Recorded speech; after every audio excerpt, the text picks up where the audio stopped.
जय मसीह की दोस्तों। आज का विषय है यूरोप का भविष्य प्रकाशित हुआ। सवाल एक, नबूकदनेस्सर राजा क्या देखता है? दानियेल 2 का 1। नबूकदनेस्सर एक स्वप्न देखता है जो वह याद नहीं कर सकता था। दानियेल 2 का 2 से 11 में हम पाते हैं कि नबूकदनेस्सर राजा के पंडितगण राजा के स्वप्न को बता नहीं सके और उस तरह से उसके अर्थ को भी नहीं बता सके। फिर दानियेल 2 का 16 में पाते हैं कि दानियेल राजा से प्रार्थना के लिए समय मांगता है। दानियेल 2 का 28 में दानियेल कहता है कि गुप्त रहस्य बातों को बताने वाला एक है और वह है परमेश्वर। ये पढ़ते हैं दानियेल 2 का 28।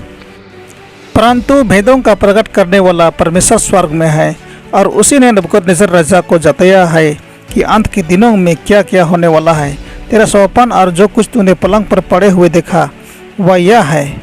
दानियेल 2 का 29-30 में परमेश्वर यह दिखाता है कि उसके बाद क्या क्या घटने वाला है, उसको प्रकट करता है। आइए पढ़ते हैं। हे राजा, जब तुझको पलंग पर यह विचार आया कि भविष्य में क्या क्या होने वाला है, तब भेदों को खोलने वाले ने तुझको बताया कि क्या क्या होने वाला है।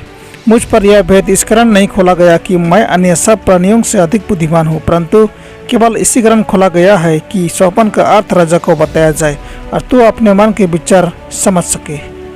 स्वप्न प्रकाशित होता है।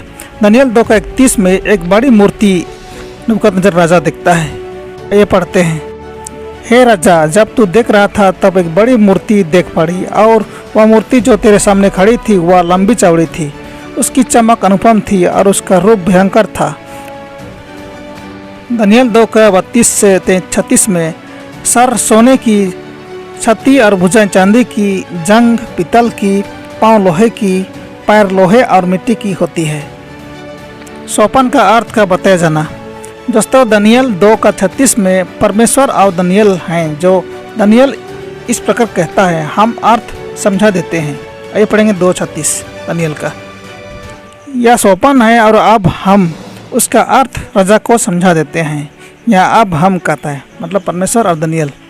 दानियेल 2 का 38 में कहता है, नबूकदनेस्सर तू सोने की सर है।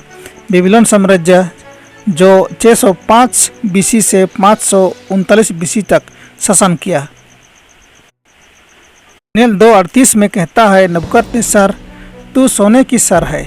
बेबीलोन साम्राज्य जो 605 बीसी से 539 बीसी तक शासन किया। ये पढ़ते हैं। और जहाँ कहीं मनुष्य पाए जाते हैं वहाँ उसने उन सभी को और मैदान के जीव जंतु और आकाश के पक्षी भी तेरे बस में कर दिए हैं और तुझको उन सब का पदाधिकारी ठहराया है। यह सोने का सिर तू ही है। दानियेल 2 का 39 कहता है, तुझसे छोटा राज्य उत्पन्न होगा, तेरे बाद एक राज्य और उदय होगा जो तुझसे छोटा होगा। फिर एक और तीसरा पीतल का सा राज्य होगा जिसमें सारी पृथ्वी आ जाएगी।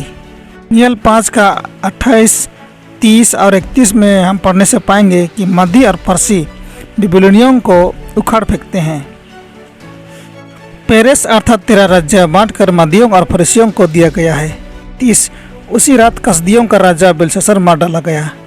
31 और दारा मादी जो कोई 62 वर्ष का था राजगद्दी पर विराजमान हुआ।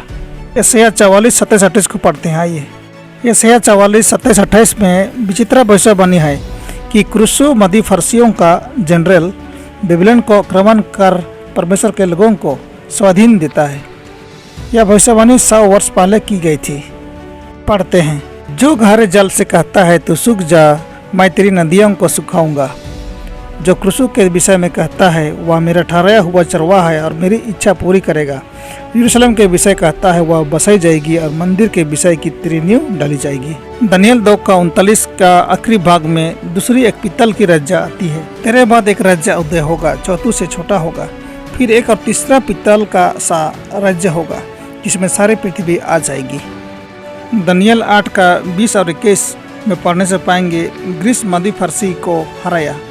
यह भविष्यवाणी 200 वर्ष पहले की गई थी।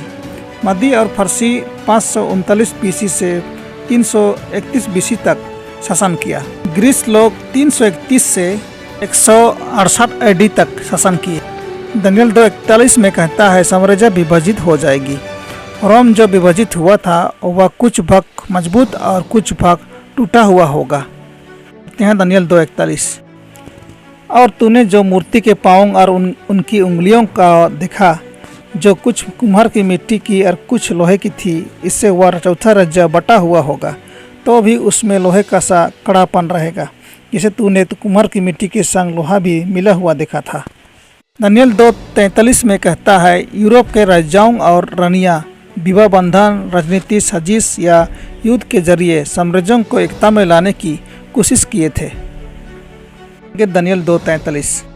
और तूने जो लोहे को कुम्हार की मिट्टी के संग मिला हुआ देखा, इसका अर्थ यह है कि उस राज्य के लोग एक दूसरे मनुष्यों से मिले जुले तो रहेंगे, परंतु जैसे लोहा मिट्टी के साथ मेल नहीं खाता, वैसे ही वे भी एक ना बने रहेंगे। दानियल 2:44 कहता है, परमेश्वर अंत में अपना राज्य स्थापन करता है। ये पढ़ते हैं दानियल 2:44।